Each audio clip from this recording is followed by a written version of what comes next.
It's my birthday today. I'm diving in head first. StarCraft 2 balance update. October 29, 2019. Everyone prepare your salt, because I think it's about to get, you know, pretty spicy here. Okay. Anyways, no, it's been a bit of an interesting week, right? So the top 16 of the GSL, or not the GSL, the World Championship Series has been played very recently. And let's just say that Zerg is doing pretty well. It seems like the two things that everyone in the StarCraft community is currently complaining about are, first off, Broodlord Infestor, right? And secondly, people are also now very much so complaining about Swarm Hosts and Nidus Worms, specifically for Zerg versus Protoss.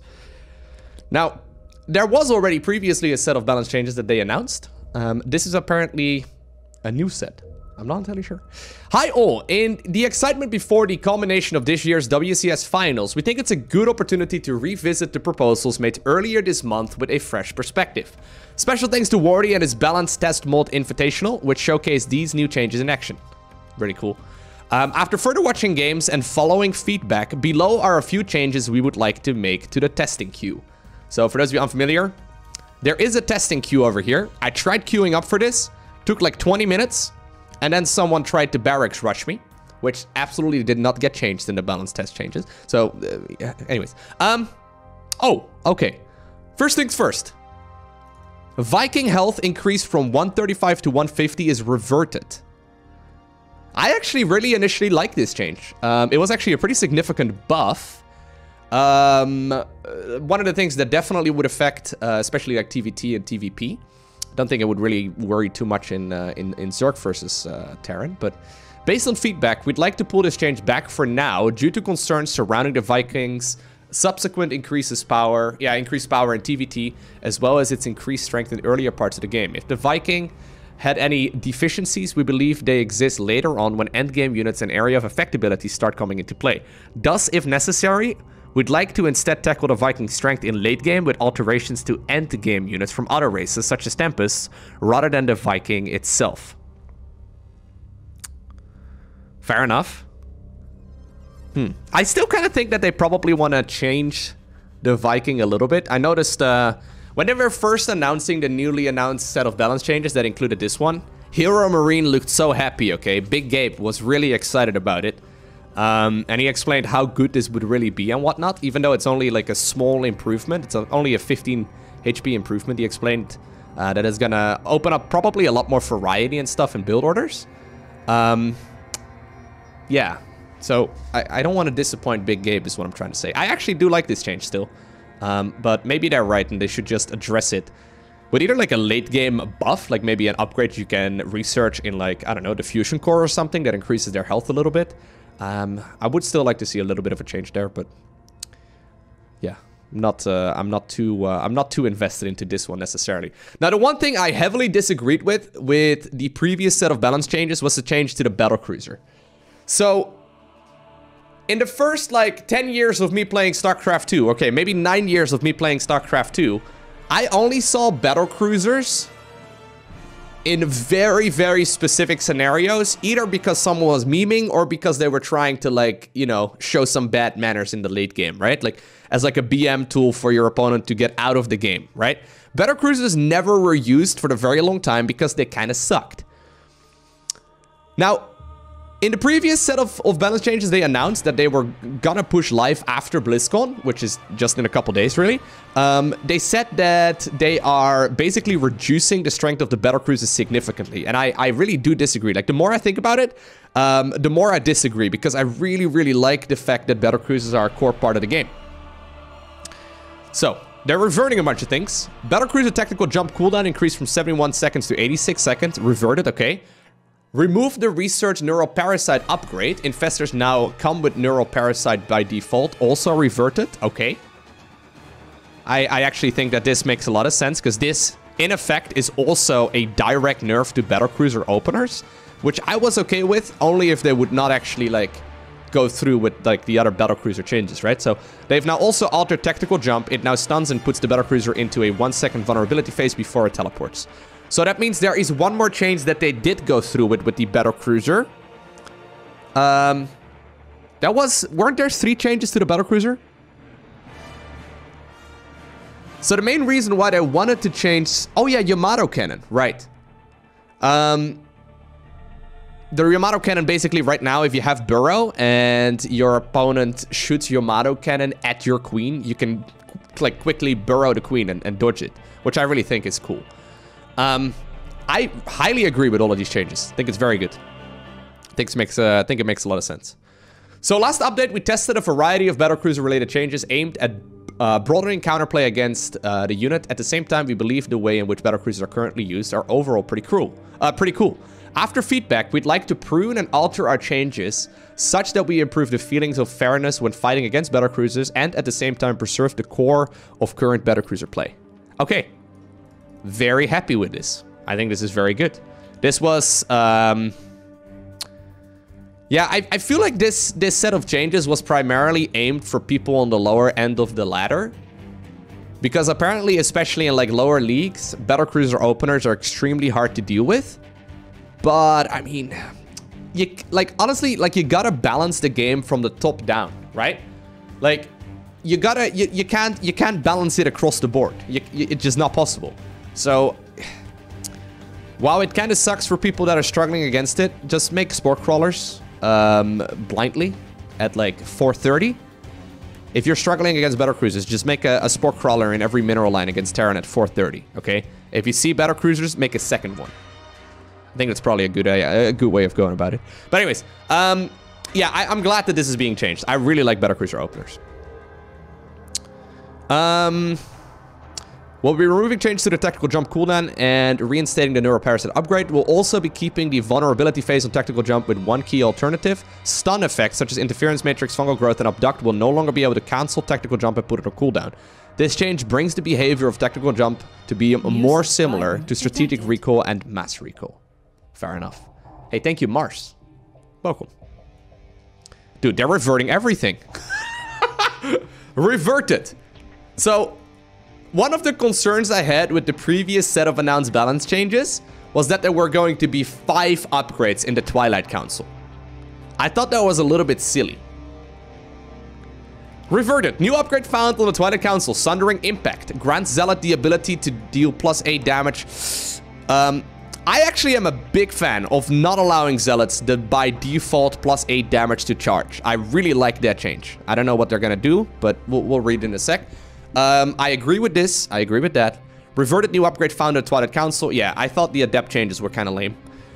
We'd also like to put a pause on these changes for in favor of some alternate proposals. For Zealots, we hear concerns regarding Protoss resulting overall power level after this change. For Adepts, we hear feedback that this upgrade isn't impactful enough. So if it were reintroduced, we would also do so with slightly altered stats.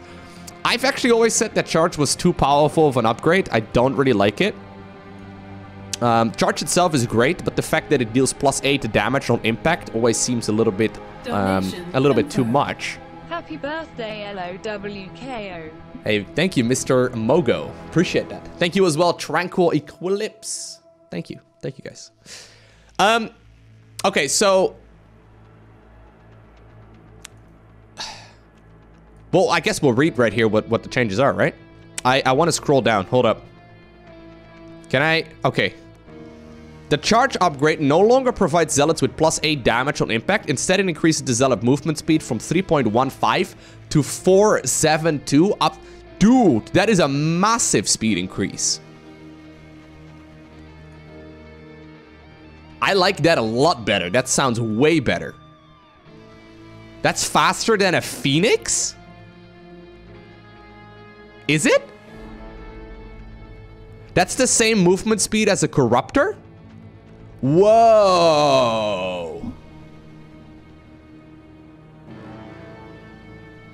It's definitely not faster than a Phoenix. But they're gonna be quick.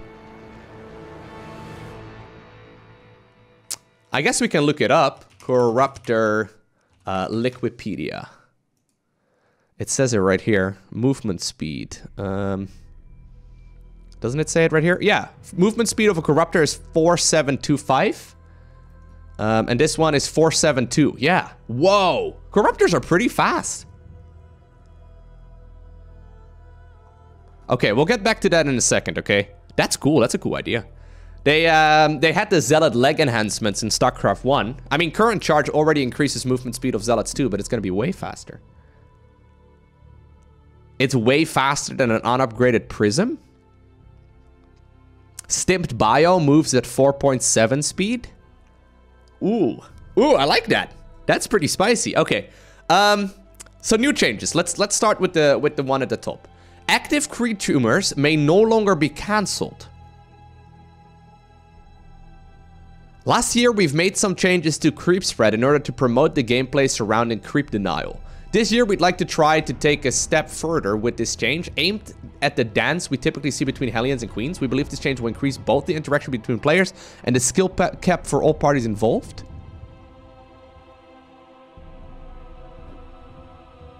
What? Yeah, it's not a massive deal, but this is definitely a nerf. I feel like this decreases the dance between, you know, Queens and Hellions and all that. My gut instinct, and this once again, okay, I want to preface all of these changes and my feelings towards them. My gut instinct immediately tells me this is not good, but maybe there's some Zerg bias in there, okay? So just take that with a grain of salt. I guess this means that you're gonna have to keep your Queens around the tumors, but it's just that Hellions and stuff have a pretty easy time picking up tumors as it is, right? Yeah, so I guess that's gonna reduce creep spread quite a bit. What the end result of this will likely be, though, is that it's gonna be much harder to stop, say, like, 1-1 timing attacks, or, for example, like, you know, any, like, 2-base timing pushes from Terran. Because usually they get the creep spread out to a certain point, and I guess that's not gonna be the case anymore, because they're basically forced to get a certain kill on those tumors. We'll see. Very interesting. Very interesting. My gut instinct is telling me this is not gonna increase interactivity between these two units, but instead it's gonna make it less interactive. You're just gonna look at it, and you'll probably think, huh, that's kind of shitty, but okay, Nematized Carapace. So the research cost increased from 75 to 100. When we initially made this change to reduce the cost of this upgrade, we have been receiving feedback that the different variations of various PvZ Immortal all-ins were too difficult to differentiate and scout. Since then, we've received additional feedback that Zerg have gotten better at defending these all-ins, and that the changes to the Warp Prism in the same patch were alone sufficient at dealing with this issue. Additionally, we believe this upgrade is currently too omnipresent in both ZVT and ZVP, leading to players feeling less able to survive their Zerg opponents, or surprise rather, their Zerg opponents. Thus, we'd like to revert this previous change, which we believe will lead to more thoughtful decision-making regarding whether when to research this upgrade. You guys know I'm a big fan of going Overlord speed first, especially against Protoss. To be fair, it's primarily due to the variety of 2-base all-ins. If they're gonna go through with the Zealot upgrade and it's not gonna have that insane charge when they first, like the charge damage, I'm totally fine with this. I feel like this one doesn't have to do too much necessarily with the Warp Prism change that's already in the game. But like this change over here will make it... I like this. I think that's good, actually. I think it's a fair enough nerf. Makes a lot of sense. Oh, dude, I've been calling... Okay, so I've been calling for the removal of the Infested Terran or the Infestor altogether for quite some time. I think the Infested Terran sucks.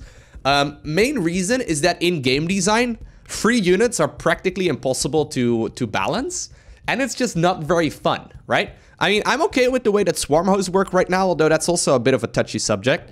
The way that like Brute Lords have it is really good, but Infested Terrans, they're not fun to play against, but Zerg is kind of forced into that corner of Infested Terrans because it's their best source of anti-air. So what's this? New ability, Microbial Shroud. Creates a shroud that obscures ground units below, reducing the damage they take from air units by 50%. Oh, so this is kind of like Dark Swarm in a way. You throw this on top of your own units.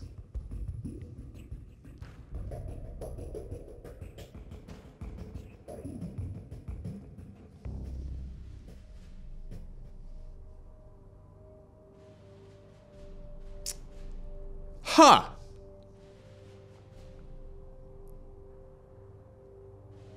That is gonna be a very interesting situation to be in.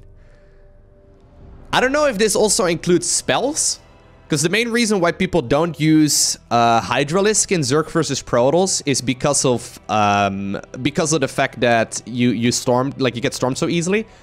This is gonna be interesting though, because what will likely happen, right, is you see a bunch of you see the Protoss Death Ball with like the Mothership and the Carrier, and then you throw this Microbial Shroud on your own units, and then they're gonna storm on top of your spell already. So it's got a cast range of 9 and a radius of 3. Can we have a quick look right here at the Infestor on Liquipedia? Because I'm not sure on the different radius. So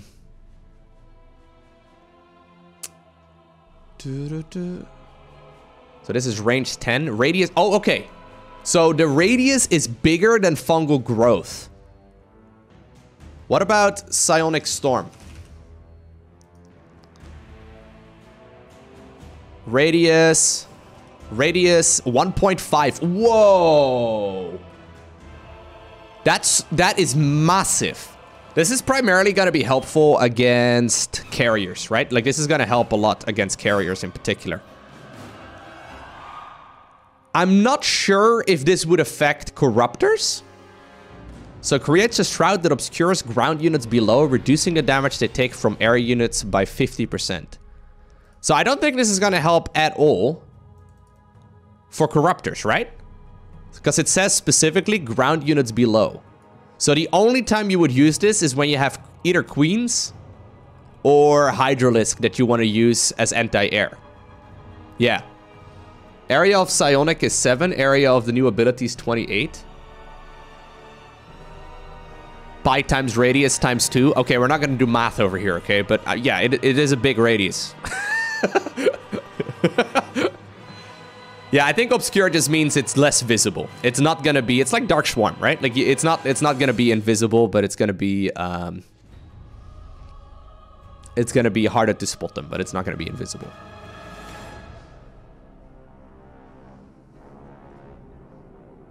The radius of 3 means it's bigger than a command center. This is gonna take a lot of testing. Like, this is gonna require a lot of testing before you can actually call this one, right? Like, I don't really know how this would play out. I stand with my point though. I do not like the way Infested Terrans work because of like the fact that they are your primary source of damage.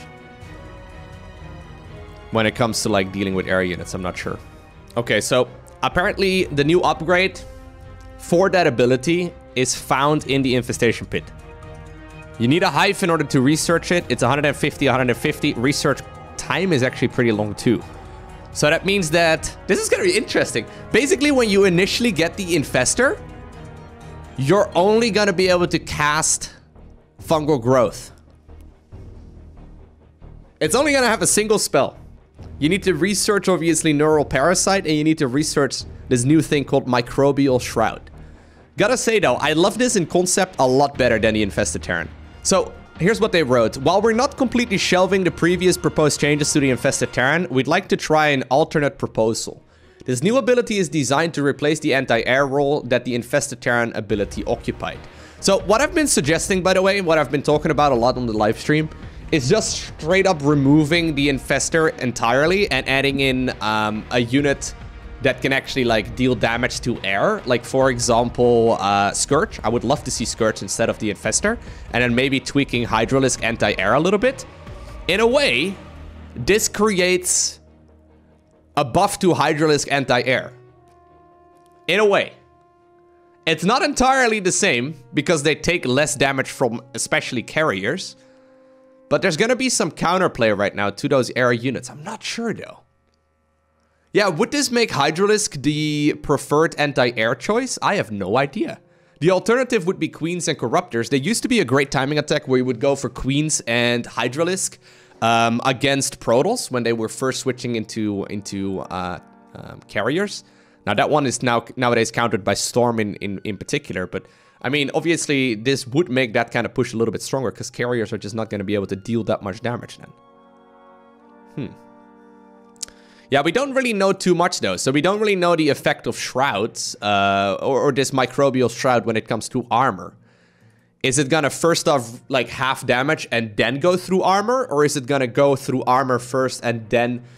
This is gonna be hard to call. This is gonna require a lot of testing before we can properly pass judgment on this. But it's a really cool idea. What if you... So how does this work against, say, for example, an Oracle? An Oracle's damage is spell damage. Oracle spell damage is spell damage, and because of that, armor upgrades do not affect Oracles. So if you have Oracles going up against you, like say your opponent's going for 1,000,000 Oracles, going Carapace upgrades does nothing, because spell damage ignores armor. The same for like Widow Mines and Psionic Storm and all of those spells, right? What I'm trying to say is like, would this flat out reduce that damage as well? So you see an Oracle coming into your mirror line and you quickly throw in a Microbial Shroud on your own drones. Is that something you do? What about you go up against a Terran player who's going for, I don't know, Yamato Cannon? Is that gonna be, maybe it says it right here, I don't know. Our first iteration of the ability has it gated on Hive. We believe having this ability unlocked on Lair Tech restricts mid-game airplay too much. Zerg doesn't care, man. They go to like 7-minute Hive anyway. In addition, as this is one of the most experimental and unique abilities we've ever introduced, well, except for StarCraft 1, we expect many alterations to its stats if it goes live. As a point of clarification, the first iteration of the spell will not protect buildings nor Colossi, nor will it oh yeah, Colossi is another one. Nor will it protect against Oracle attacks, Colossus attacks, or Yamato Cannon. Okay, so it's... Never mind what I was talking about. Lowko, what's up? Thank you very much, McMuffin. Thank you, Shadow Phoenix, as well. Thank you guys for the support. It can also not be cast while the Infestor is burrowed. Okay. Now, yeah, so it's gonna have about 1,000,000 different iterations, I suppose. But that is definitely an interesting ability. What do you guys think of this? Do you think it's a cool idea? Do you think it's bad? What do you guys think? Give me some feedback, Twitch chat.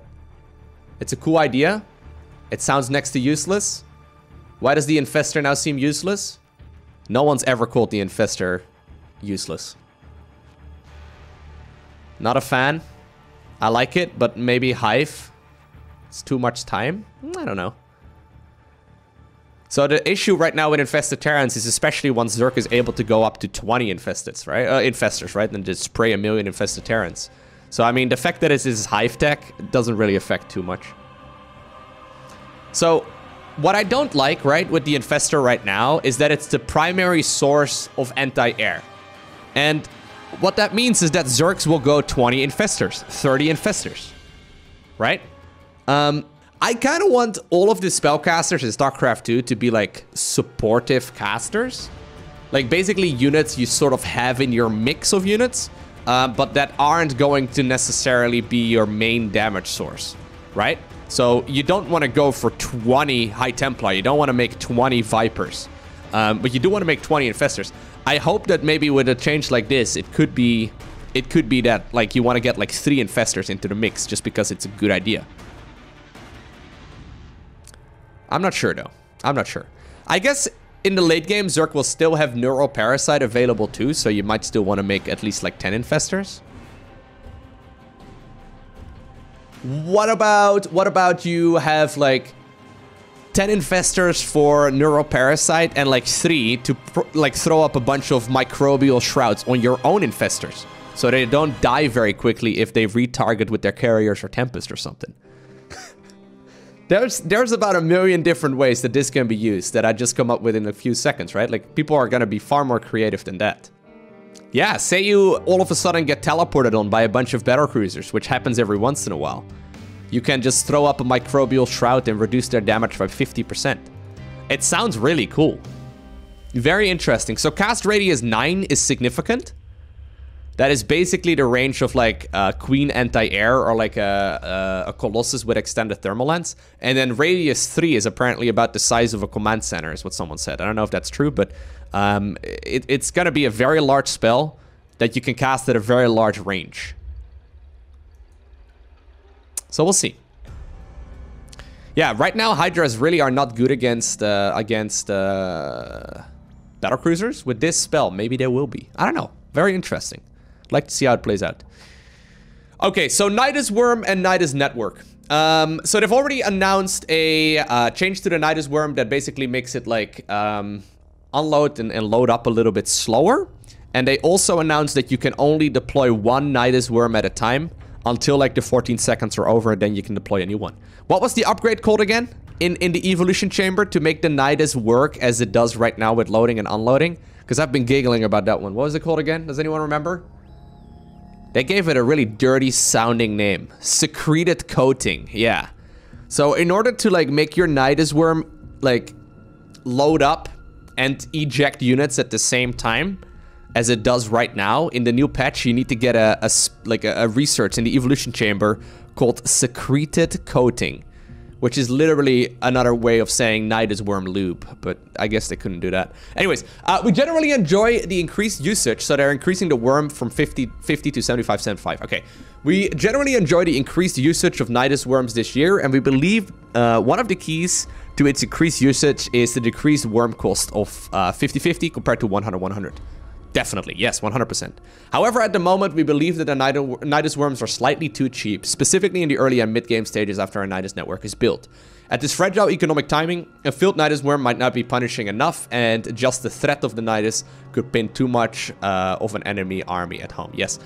As we already have 2 proposed changes to the Nidus Network and Nidus Worm, we will be evaluating which of the changes should go through, including the possibility of having all 3 go live. At the same time, however, we want to ensure we preserve a certain percentage of the Nidus power, and we believe it is the key to encourage... I don't think they're gonna go with the Nidus Loop upgrade, okay? I think the Nidus Loop upgrade is unnecessarily complicated. Like, it has a bunch of numbers where, like, it now ejects and injects units, like faster if you get the... I don't like that upgrade very much. It's also, like, it's such a random location. Like, inside of an evolution chamber. Like, no. Come on, why is it in... Like, why do you not just research it in the Nidus network? Why does it have to be in the evolution chamber? I guess they put it in the evo chamber so you can use it as a timing attack or something. But, yeah... I don't know. I like this far better. I kind of like the simplicity of StarCraft. Okay, now this is a cool change, okay? So we already briefly touched upon this earlier, but the charge upgrade no longer provides Zealots with +8 damage on impact. Instead, it increases Zealot movement speed from 3.15 to 4.72, which is basically as fast as a Corruptor flies. Corruptors are fast units.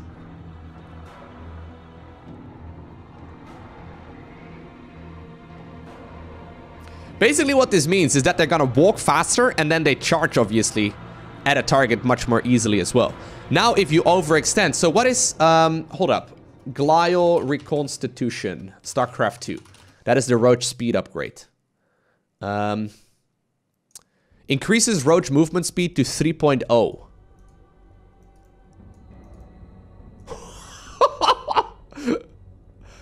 Dude, your roaches will not be able to retreat against Zealots with charge. I mean, they already have a hard time to do so. Obviously, this is off creep, but if you like, you're gonna be surrounded. They can run circles around roaches and still catch up to them. They're gonna be very fast boys.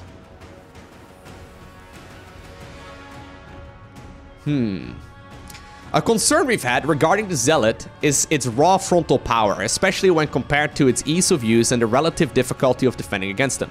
This is exactly my point. Thus, we'd like to try this change that aims to exchange its direct power in favor of increased mobility. This change could also restore the age-old relationship between weapon-upgraded Zealots and Carapace-upgraded Zerglings. Because an exchange of damage for speed moves its power into a drastically different area, we categorize this change as very experimental. We'll especially be looking at how the increased speed impacts their relationship against kited-stimped units. So, hold up. Metabolic boost. So just so we can give it a comparison to Zerglings with speed.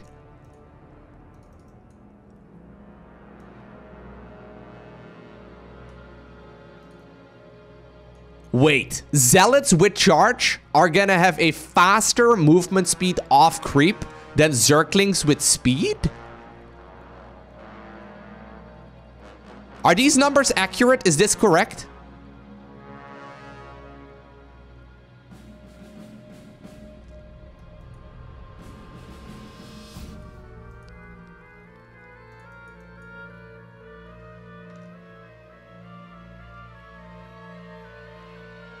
Wait, it's only the charge speed that changes? The speed is for a few seconds, not constant?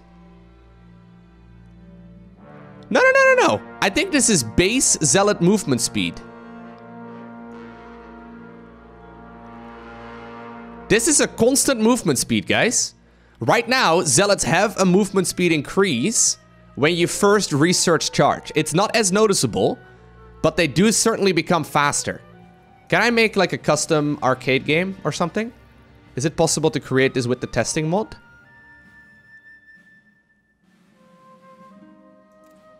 Is this it? I don't know if this is updated today. Hold up. Just to make sure that everything is updated, let me like quickly restart the game too. See if that makes it a little bit better. This sounds insane. Like if a Zealot by default is gonna be faster than a Zergling with speed off creep? Oh, okay. Okay. I'm glad. I was gonna say, like, that would be insanely fast. So, I don't know what version on Liquipedia I found right now, but apparently this is the correct one. It increases the speed of a Zergling to 6.58. I was gonna say, that would be ridiculous if Zealots are just gonna be, by default, as fast as a Zergling off creep. That seems insane. That would be interesting, but that feels a little bit counterintuitive to the lore, right? Still though, that's still gonna be much faster. Let's give it one more try. So see if it works right now. And otherwise I'll try and queue up, okay? Okay, now it does work. Protoss AI. Actually, I don't even need an AI. We'll let this run for a little bit. We'll come back in a sec. I want to see how much faster a Zealot is after you get this upgrade. It seems very interesting. Yeah, the Warriors of Ire have been using all kinds of performance-enhancing drugs, okay? They've been juicing hard. That sounds... It still sounds insane. Okay, we'll just let it run for a little bit. Adept. Resonating Glaives reworked. Instead of increasing attack speed by the Adept, or of the Adept rather, by 45%, it will increase the attack speed of the Adept by 60% for 6 seconds after completing a psionic transfer.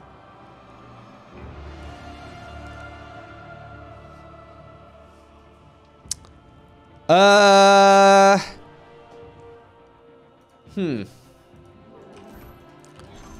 don't know if I like that. But I'm not convinced that That sounds like a nerf to me, but I think they intend to buff the unit. Like, this would essentially make it more gimmicky, right? Because essentially you want to shade into a mineral line, get like all your kills, and then get out again. This is not going to be very helpful in combat. But I guess it does help it separate itself from the Zealot. Let's give it a try real quick. I've got a game running here in the background. Let me make a couple of gateways in the meantime. Okay, we view Adepts as having two primary problems. Its role overlapped that of the Zealot, and it is viewed as having a low utility in the late game, which we believe is due to the Zealot overshadowing it. Not only do Zealots and Adepts have similar matchups against enemy units, they both control and function similarly by being strong frontline attack move units. Internally, we call these units pushers. This is especially exacerbated, okay, we're not even gonna try, by the previous version of Resonating Glaives upgrade, which highlights the raw frontal power of Adepts and draws away from the distinctiveness and coolness which we believe that it gets from the psionic transfer ability. Thus, the new direction we'd like to take with the Adept is to rework Resonating Glaive upgrade into one that moves it away from the direction of being a strong pusher and towards one that highlights the Adept's defending or defining characteristics psionic transfer. With this newly designed upgrade, Adepts will achieve 92% of its previous unupgraded damage when used optimally in a frontal fight in the long term. However, it will become much more effective at burst damage. For example, after a shade in for a surprise worker harassment or when you need to break a marine tank push. I'm not so sure. I kind of feel like this makes it sound kind of gimmicky, but I've always been a little bit hesitant about the Adept in the first place. The thing about Adepts is that they don't feel very fun. Like, I kind of always felt like they were, like, forced in the game because other races were getting new units with one of the expansion as well, and then they just sort of added one as well to the Adept. Like, they sort of, like, gave Protoss the Adept. I've never been necessarily a big fan of the Adept in the first place. This makes it feel a little bit gimmicky. It's gonna be significantly better, though, in, like, 2-base all-ins. Right now, Adepts are especially powerful if you manage to get in 1 or more shades, right? Like, if you don't get your first shade in, they really suck. Right now, basically, it's gonna steamroll much harder. So if you get the first Adept in, and the first shade goes off, like, you are in a winning position almost immediately, right? Because they're gonna kill everything. I don't know, like, maybe it's cool to, like, break siege tank lines, but how often does that really happen? I still feel like if you're gonna go for a damage improvement, I still feel like you want to go Zealots. Very interesting, though. Okay, so here are the normal Zealots. We're gonna start up a Twilight Council as well. We'll make, like, a bunch of Zealots, okay? We'll let them run. Okay. So, Mothership. Heroic tag. Neural Parasite can no longer target heroic units.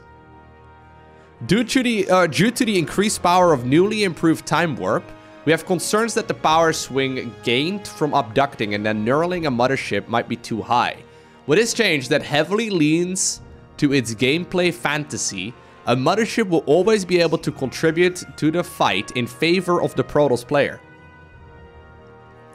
So one of the memes that has been going on in the StarCraft community, for those of you that watch a lot of the professional events, is the minus 400 meme. Where basically, if you, you know, go for a mothership, it pretty much always seems to die almost immediately. Let me just say it like this, okay? I have not seen a mothership contribute anything other than cloaking to a Protoss army in quite some time. Which maybe on its own is more than enough. But it never really manages to get, like, the Time Warp off. Or if it does, it just denies the combat for a little bit. It always gets abducted, though, or it always gets neuraled, right? Now, this does mean that it can still be abducted. It just cannot be neuraled anymore. So basically what you want to do is set up a limbo line of abducts and, like, pew, pew, pew. Like, you basically have 7 different... I don't know. Yeah, that seems fair. That seemed fair. That does seem fair. But I'm assuming, though, that this is still gonna make it pretty easy to abduct it and then into a bunch of corruptors, right? Yeah, like an abduct limbo line. It'd be pretty cool. Okay, guys. So this is what we have been looking for a little bit. There it is. We're getting a charge upgrade. I hope that this is already in the game. So here's what we're gonna do. We're gonna have Zealots patrolling in the center of the map. I want to see how much faster they become once this upgrade finishes up in about 80 seconds. Yeah, it is my birthday today. Thank you very much.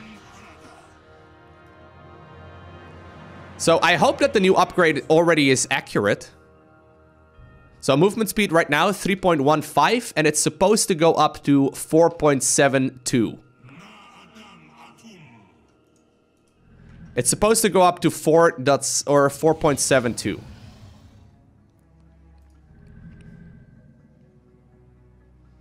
We gotta wait. I'm not gonna look away because I'm gonna miss it. It's gonna be a painful moment. Keep chronoing it. Chrono it. Chrono all the things. Perfect. Now, I don't know if they've already updated the balance test map, though, because it's literally just been a couple of minutes since they posted that balance update. So apparently they're gonna be really fast. Here we go.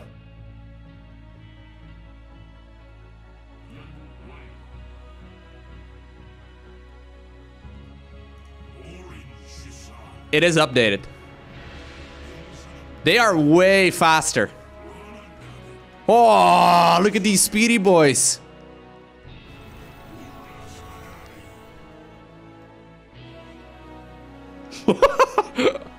Okay, so I always feel like movement speed and ranged and whatnot is one of the most underrated mechanics of an RTS. Like, on paper, those numbers don't sound that significant. This is massive. So they still charge as well, right? Like, it's not like they don't have charge anymore.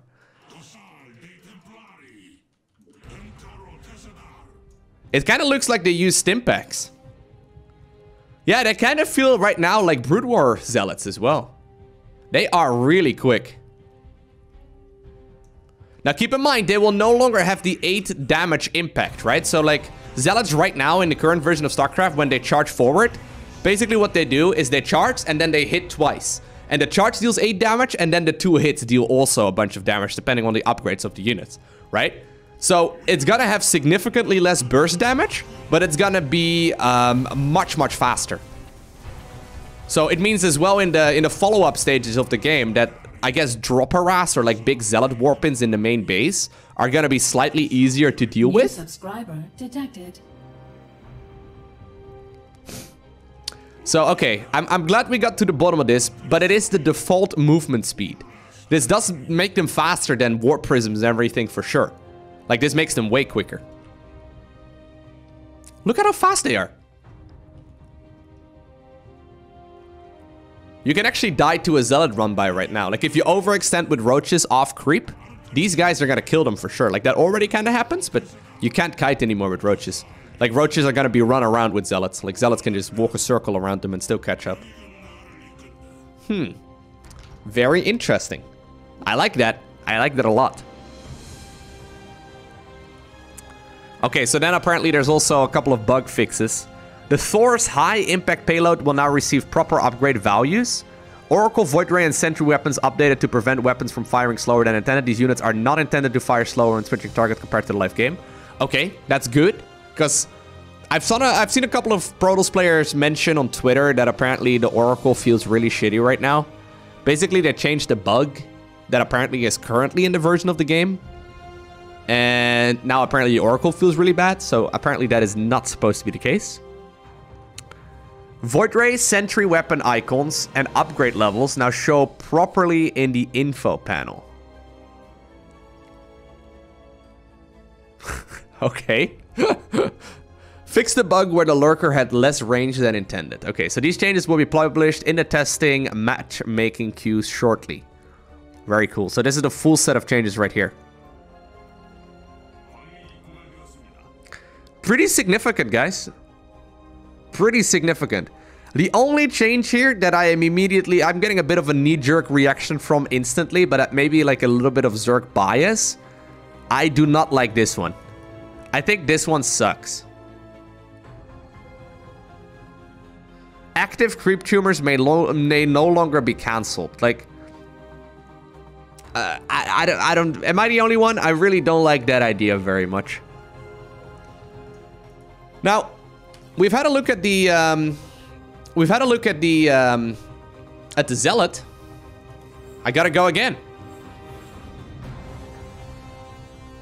I gotta see what that Infestor change looks like. I really want to see what that Infestor looks like.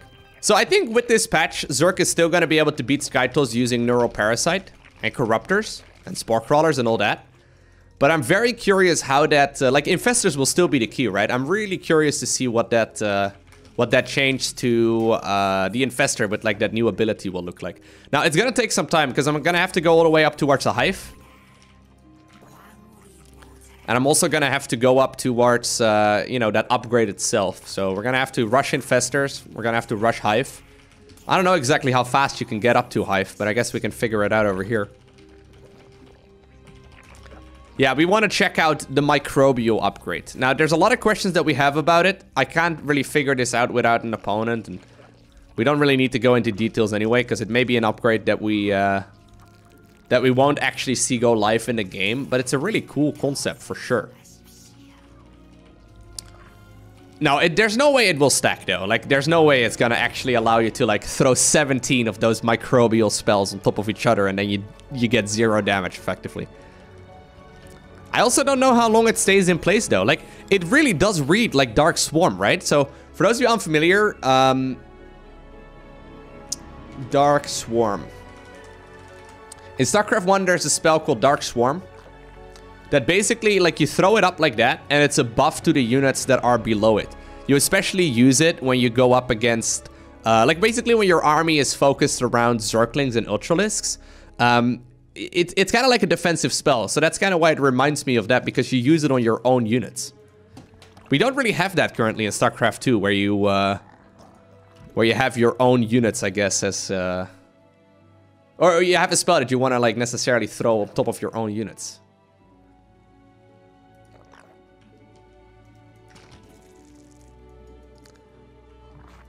Guardian Shield.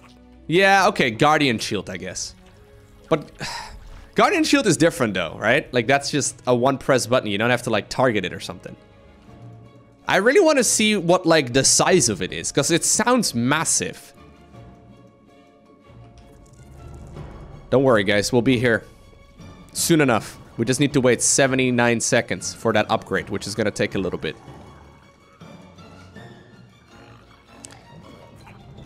It's as big as a hatchery? Like could do a birthday dance while waiting? Woo! 27-year-old boys! There you go. Oh, it's yellow. I don't know why that gets me excited, but it is yellow. There's not a lot of yellow spells in StarCraft. Are there any yellow spells in StarCraft? Any yellow researches?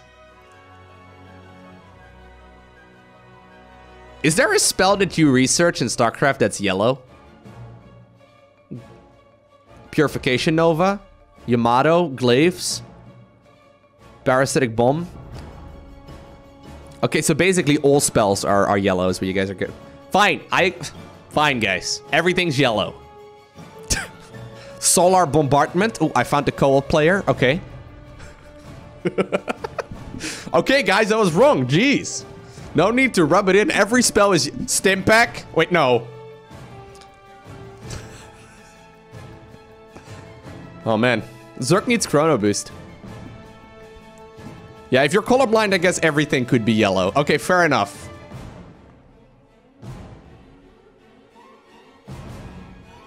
Man, 79 seconds takes a long time when you look at it, right? Allows the Infestor to use Microbial Shroud. How do you think they come up with those names? Creates a shroud that obscures ground units underneath, reducing damage taken from air units by 50%. It looks like Dark Swarm 2, mate. Come on. That is about 1 million energy, though. I did not expect it was... Why is it yellow in the upgrade? Actually, you know what? I kind of expected it to be bigger. That's what she said. True story. No. I kind of expected it to be larger. And I didn't realize it was 100 energy. Like, it's not actually that big. It's probably the size of a hatchery. But actually, that's kind of underwhelming. Like, when you say it's got the size of a command center, that sounds massive. I feel like 100 energy is too much here. Like, that's my first instinct. Because these things don't have, like, a... How much do they spawn with pathogen glands? 75 only. So you don't have enough energy initially to use the Microbial Shroud. It's only available for 11 seconds, which is actually also very short. So this would still kind of like... So once again, I come back to what I was mentioning earlier, where I really would like spellcasters to be like supporting units in StarCraft. Basically right now, if you're gonna want to try and go like, I don't know, Hydralisk Microbial Shroud or something, you can't just do like, oh snap, Protoss is engaging with carriers, quick, Microbial Shroud. Because now you're out of energy. Like, I cannot do that for another 200, or like for another 100 seconds. That's huge. And 11 seconds is not long enough either. Like, you're gonna have to reapply that in combat. So you're still gonna be forced to use like 17 different infestors. Like, it still seems like you need like 20 infestors in order to justify going for this spell. It also says specifically it cannot be utilized when burrowed. So you can cast Neuroparasite from burrowed, but not Microbial Shroud and Fungal Growth. I do not see, like, at least my initial instinct here is at least that I do not see people utilizing this over Neuroparasite. Neuroparasite seems way better. Like, 50 energy, maybe. 50 energy would make it better.